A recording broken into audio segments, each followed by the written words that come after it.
today, our topic is not directly related with faith. You might not hear the word faith in it, but the overall concept is about someone who has faith in God. So if you need to remember what we're going to talk about this morning, today I'm going to talk about noise. Write it down if you're writing down. Write it down in your brain. We want to talk about noise. There is an advert on TV that says 60 seconds of, how many of us have seen it? Oh, the pastor only that watch TV.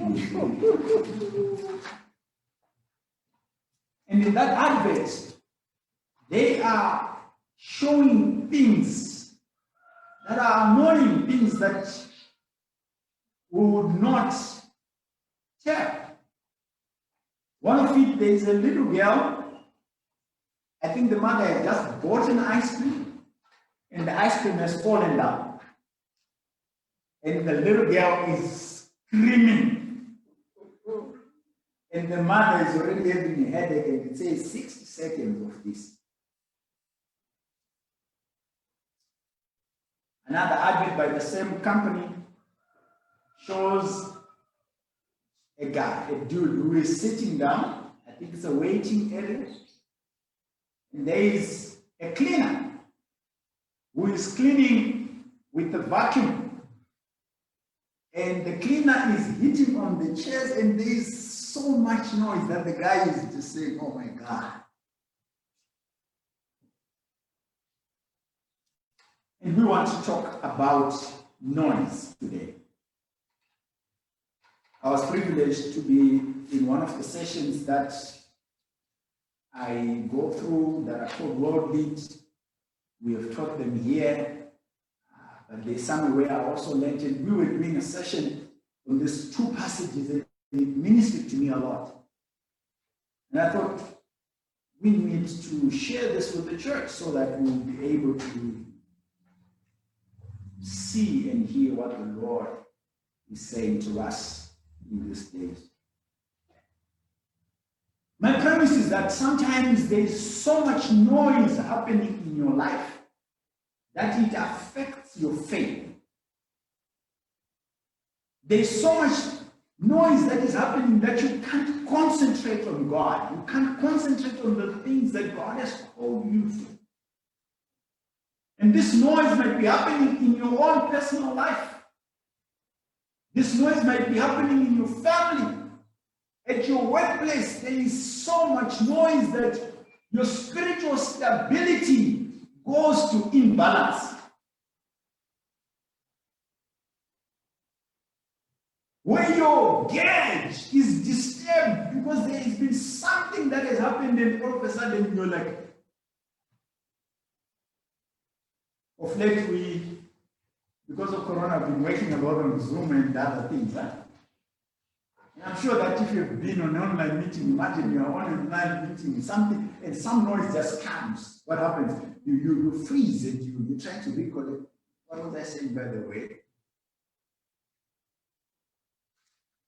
Somebody defined noise as a sound, especially one that is loud or unpleasant, or that causes disturbance. Noise usually is unnecessary or unwanted and confusing. Noise can cause fear, anxiety, and distraction. In the visual, it can be compared with thick mist or fog. Sure, we've driven when it was raining, huh? Sometimes the rain just comes and you can't see anywhere. You put your wipers, the wipers are going very fast, but you can't see a distance. It's something that just comes upon you, and you know what, you can't, you're looking, I want to try to move off, but you're also not sure if you're going to just go and roll yourself into it. That's what noise does. And here we're just looking about noise in the literal. But when we go into the passage that we are looking at today, you will notice that there are some noises that can take away our faith, that can take away our trust in God.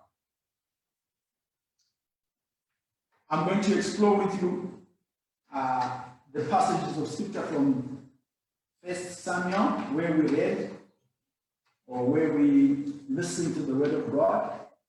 I'm not going to go through verse by verse as I usually do, because we listen to it already, but I want to highlight the key points that are coming from this.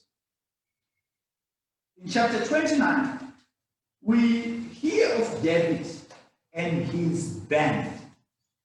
We hear of David and the troops that he led. By the time that we are meeting with David, we need to realize that this is the David who was the young man, son of Jesse, who was looking after his father's sheep. And he heard the word, "You are needed." Why do they want me? Oh, there is an old man who's called Samuel. There is a story about a king in our family. I visualize a young man going home and Samuel saying, "This is the one," and anointing him to be king over Israel. The young man had not applied anything to be a king. And from that day, trouble came. If you read the book of 1 Samuel, you will notice that his preparation for being king was a long process. And we can pick some lessons there. God might come to you and say, "You are going to be a great woman of valor." It doesn't necessarily mean that you just step into that. For some people, it takes long. For some people, our faith is being taken because we've been looking at the promises of God and we're saying, "How is it not happening to me?" But remember of people like Abraham, who were promised, and it took more than 15 years to get to see the promise of God. So if you go back to our passage, we see the young man, David, after being anointed, he faced so many challenges. He got an opportunity to serve in the house of the king, and his life was in danger. He ended up running away from his country, and he went and lived in a foreign country. He became a political asylum, and he found shelter in a Philistine king who was called Achish, who took him in and made him one of his armies. And he, as a soldier, showed braveness, and he was promoted to be a commander. Now, in the passage of chapter 29, what's happening is that King Saul and the kings of Philistines are going into a war. And as they're going into a war, David, who is an Israelite, who is from Judah, but he is run away from Judah and is serving the Philistines, he also joined with his army to go and fight. And on the way, the Bible says, the other Philistine commanders say to King Achish, "Hey, God,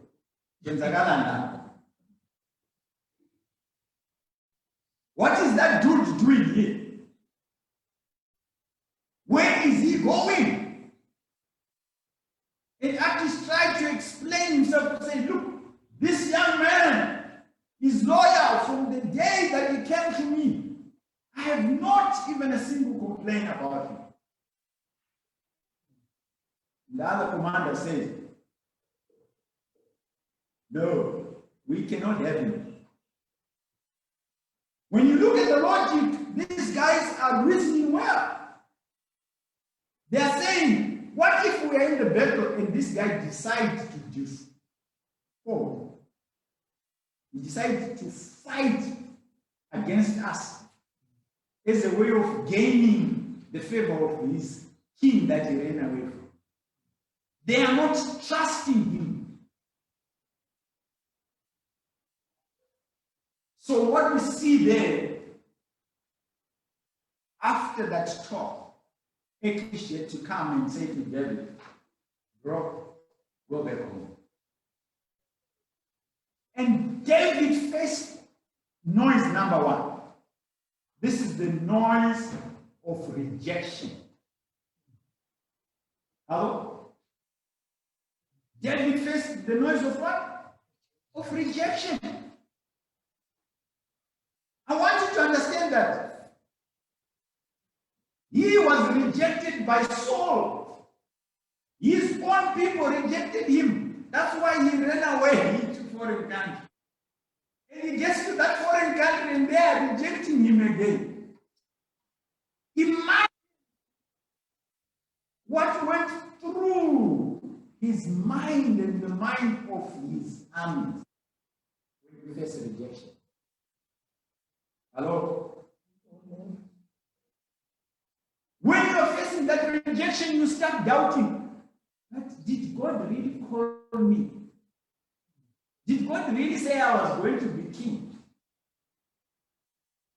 You start to doubt the things that the Lord has said upon your life. And we see that David faced rejection. Well, how did David respond to that? David responded by remembering his call.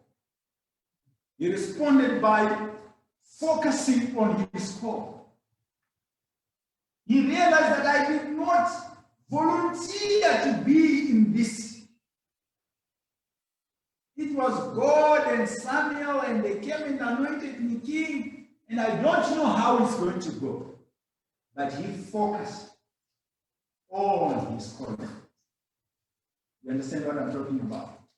If he had not focused, we would not have many of the exploits that came later on in the life of David. He had to focus on his call.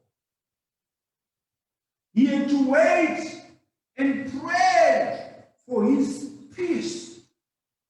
He had to say, God, give me the ability to live in an instance of rejection. God, give me the ability to live in this time when things are not going on well.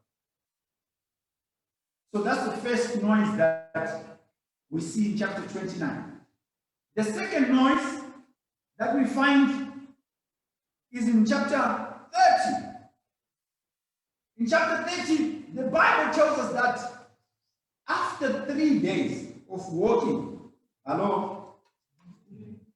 from the place where he was given the red card, when that girl says, no, not you. The type of walk that you go, it's a shaming walk. You see what I'm talking about? This is how David felt. He walked that shaming walk for 3 days, and he is longing to go home and to see his children and to rest and to get a good glass of water. If it was modern day, we would say with some ice. And Mama says, welcome, Daddy. Don't worry. It happens in life. He was expecting that. And guess what? The Bible tells us that they got there and they just saw smoke everywhere. Go to the places where their houses were. Everything is burnt. There is no wife. There is no children. There is no corners. There is no pigs. Anything that you owned was gone. And when he gets there, the Bible tells us that in verse number 6, actually not even verse number 6, verse number 4.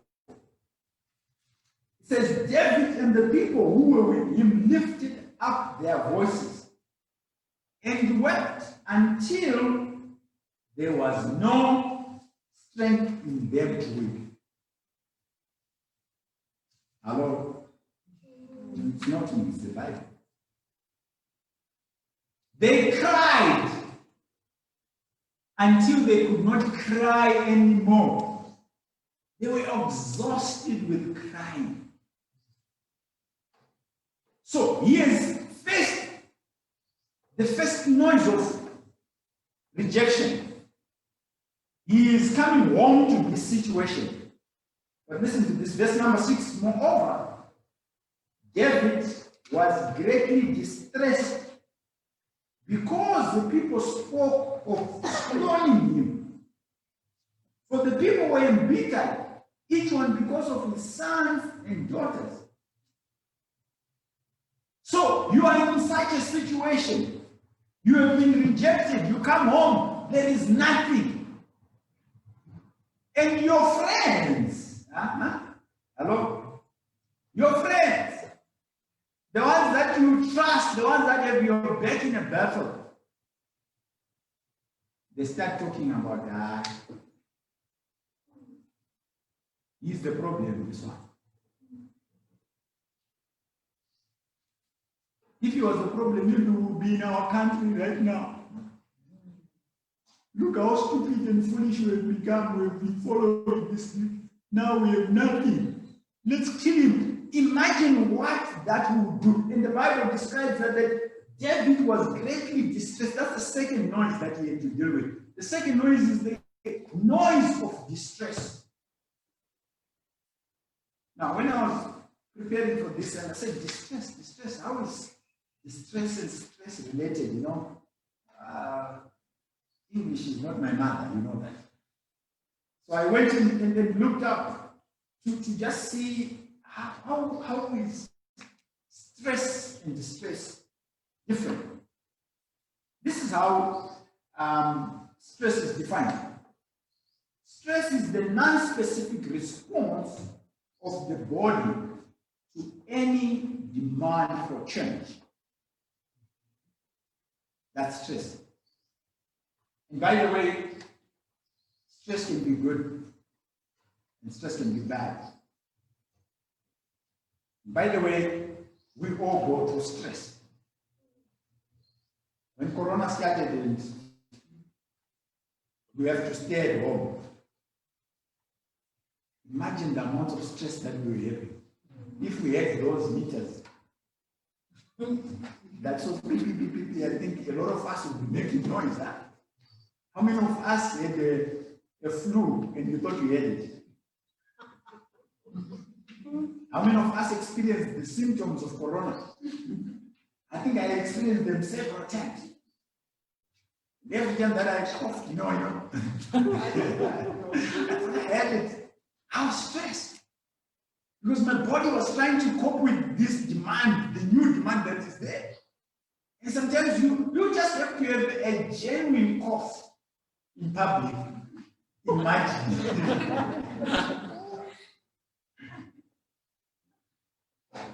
So stress is the non-specific response of the body to any demand of change. It might be you have had too much work. What do? You go into a stress mode. Your body produces something that will help you to balance up. You lost something big. You are stressed because of that. You hear the news on the TV, and this news is telling you you are no longer president. There's a new president. What do? You get stressed. You might be wanting to live 100 years, but you might not get there because of there is a new thing that has come. You see what I'm talking about? So that's stress. Now let's read what is distress. Distress is a mixture of emotional state in a difficult situation. Here's another one. Stress is a response to external and internal stresses. And distress is the emotional state of a person. It is an emotional state a person falls into when he or she fails to adapt to stress. Well, in short, stress is not distress.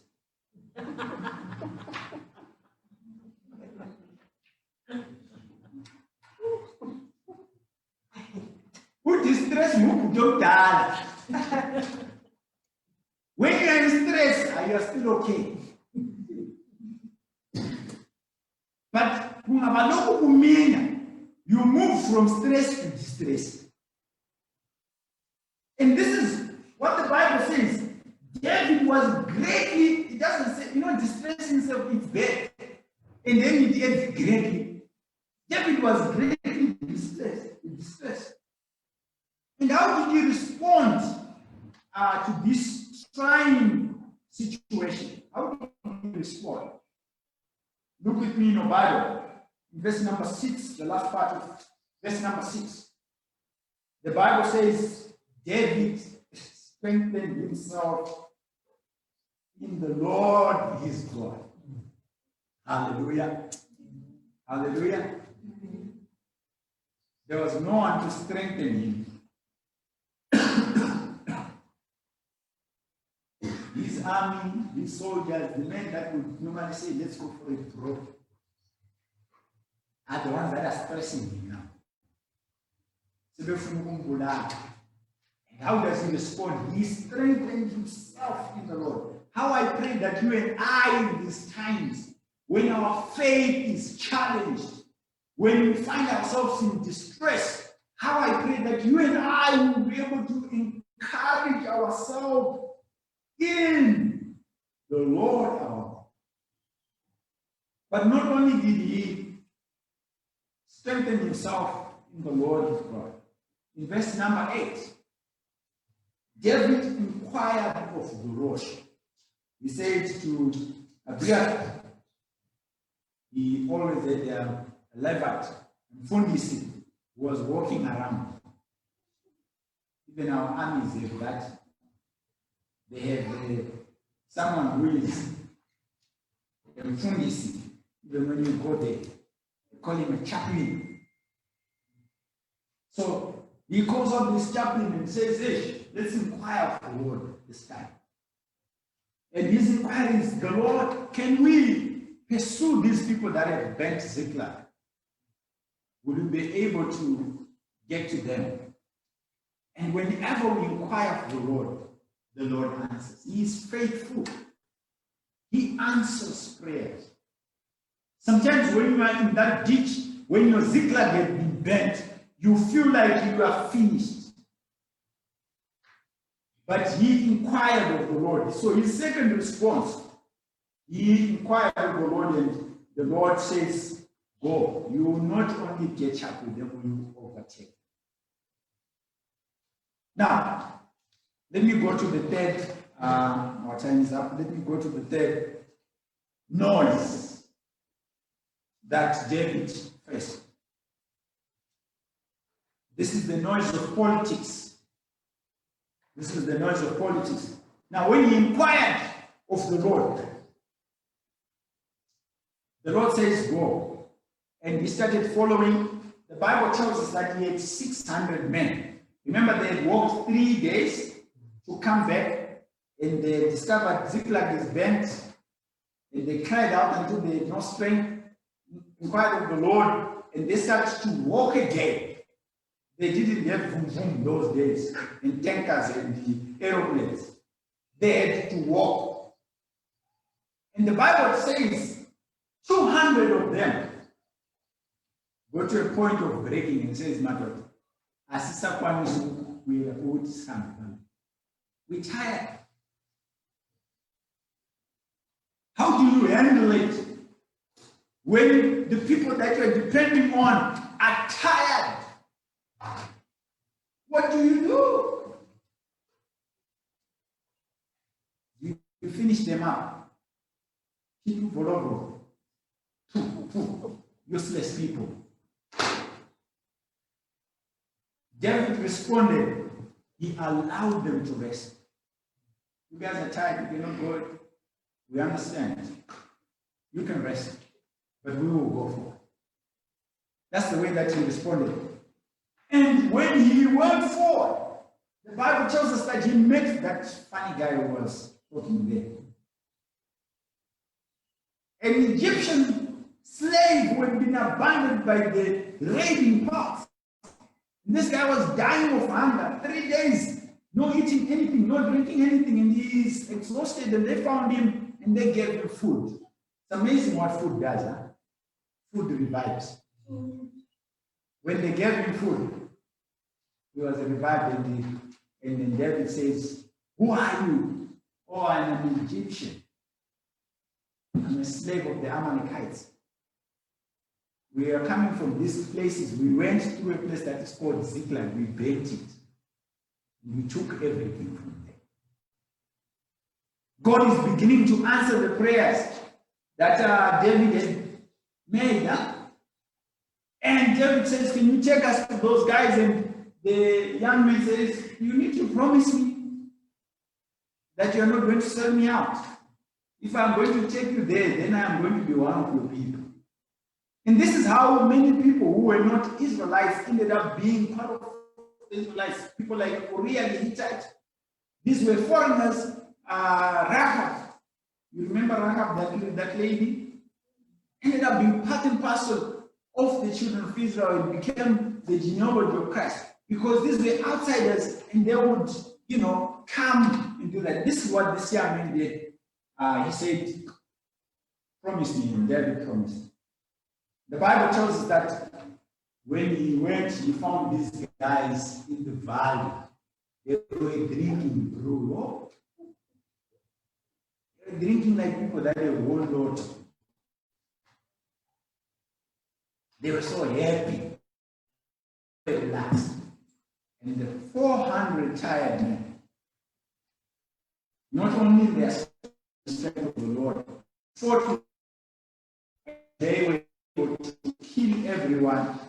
And the funny part of it, the Bible says that the 400 men fought with them and 400 young men ran away. On what? On camels. The rest of them, they were killed. Now, when David and his men had defeated these people, they recovered their wives. David had 2 wives, two wives that had been taken. And his children and everyone found their wives, and they found their properties that had been stolen. But listen to this, not only their property, they also found the property Kamakelwan. Because these people, before they hit Ziklag, they had gone to the Philistines, they had gone to different people. So they had taken in almost all the wealth, all the gold. So these guys were loaded. And when God gave them victory, guess what? All that became David's. The politically, Matutai 400, but those guys, they did not go with us. We will give them their wives and their children, but they will not take off the spoil. You see the politics that is taking place. And I like the way that David responded.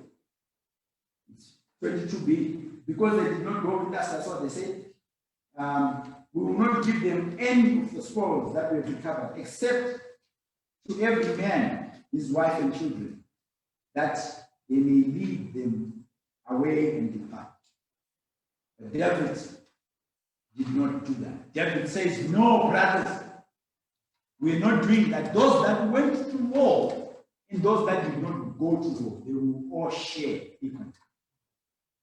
I want you to look at verse number 25 as I get to conclude. Verse 25 says, "So it has been from that day forward that he made it a statute and an ordinance for the Israel to this day." You know, when we read the Bible, sometimes we don't get it. But if you look at that word statute, it reminds you those boring sessions that our parliament goes in. Statutory instrument 29. How many of us have ever gotten into that? Long back in Mugabe's Zimbabwe, I was so tired of being harassed by police. You go here, they tell you, no, your light is not working, reflector, this one, and I got so tired. And I said, I'm going to buy myself the statutory instrument of traffic so that I understand when I get to the police, I'll be able to answer them. So I went to print for it, I got it. Like started reading, started giving me a headache. Because the way they write, they say, section 1 of section 1, what, and I said, no, I don't want to do this. I want someone who can interpret it for me. But what I'm saying, I'm just taking this to say that David started a new law. Hello? I want you to imagine this. Before he is even king, he passed a bill. And this bill was a bill of generosity to say, whether you're going to war or you're not going to war, we share equally. Before that, they never used to do that. Before that, the one who is going to spoil is the one who. But David responded by fairness. He responded by generosity. He was generous to the other 200 brothers that were tired. And he said, we will give them also. But he was not only generous to those 200 brothers, he was also generous to other friends that were out back in Judah, even though he was living in Ziklag. He was generous. He looked for Mukuru. He looked for send Ikokesh home. And he sent some Ikokesh brothers that were out there. And he said, brothers, the Lord has blessed me so much. You will also be blessed by this. That's how he responded to all these things. Now, these are not easy noises. Actually, when you read this passage, we've only highlighted 3. But there are many noises that are there, 7, if you may want. But this is how he responded to each of them. My prayer is that you and I will be able to respond to these noises. Let us not be the people that are going to fail to operate because there's too much noise. Fail to pray, fail to trust God, fail to walk with the Lord, fail to be happy because of these noises. These noises are going to be there, friends. But we need to find a way of coping. How do you cope with noise in your family? How do you cope with noise in your church? How do you cope with noise in the nation? How do you cope with noise in your own self, internal noise? How do you cope with that? May God help us to be people of faith, people that trust God despite what we do. May God bless the preaching of His word. Amen. I want you to pray. I want you to pray this morning. I want you to pray over the noises that are there in our lives, noises that are causing us discomfort, noises that are causing us to fail to concentrate, to fail to walk with the Lord. Noises of rejection, noises of bitterness, noises of failure, noises that we have of sin in our life. Noises of things that make so noise that you can't live the way that God has called you. Because the moment you try to raise up your hand, there's a noise that says, remember, you did this.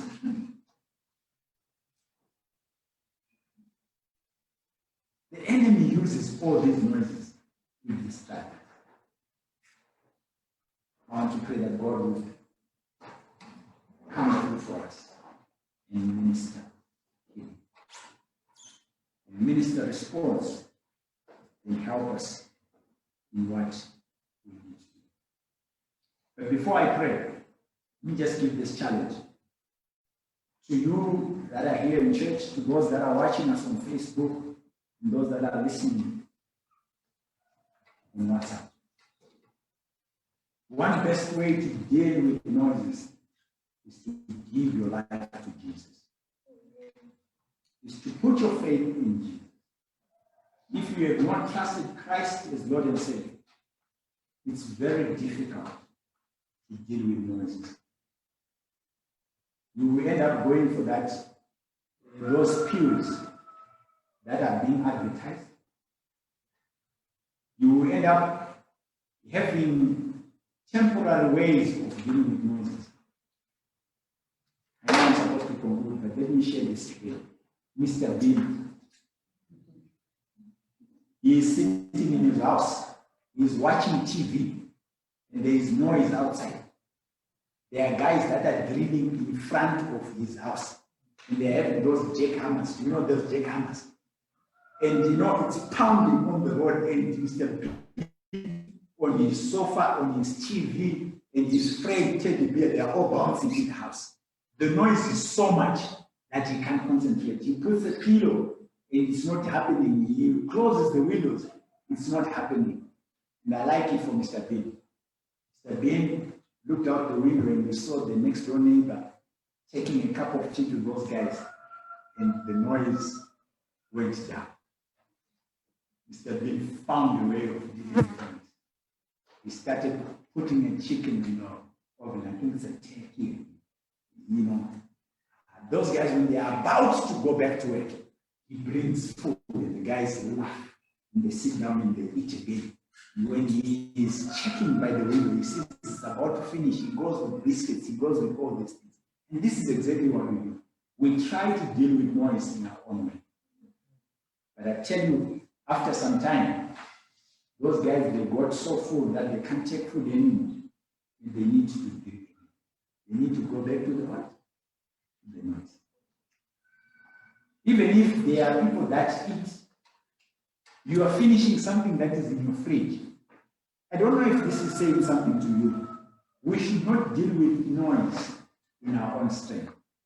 You look at David, the way that he dealt with noises, strengthening himself in the Lord, going back to the Lord in prayer, trusting, enacting new Lord, remembering his. May I come back again to the story that I was saying. Without Jesus, this noise will remain like it. You need Jesus. If you don't know Jesus as Lord and Savior, I want to challenge you. Please, look for someone who knows and say, you know what? I want to accept Jesus Christ as Lord and Savior. Would you help me? And that is something that is very helpful. Let me now pray for those that are in different types of noises, that God will help us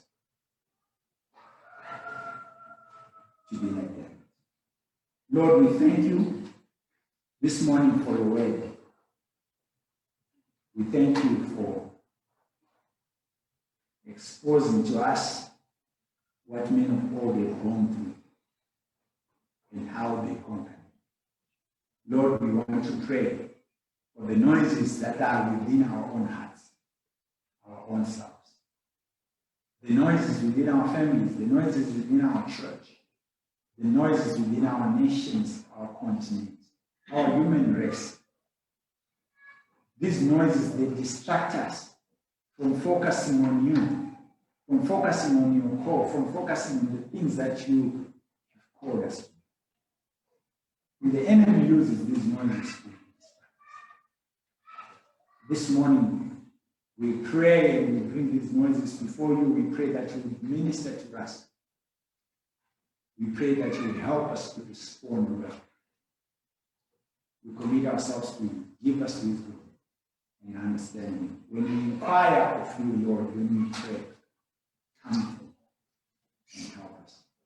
We thank you, Lord. In Jesus' name we pray. Amen. We thank God for the preaching of his word. I want to apologize that we've gone over.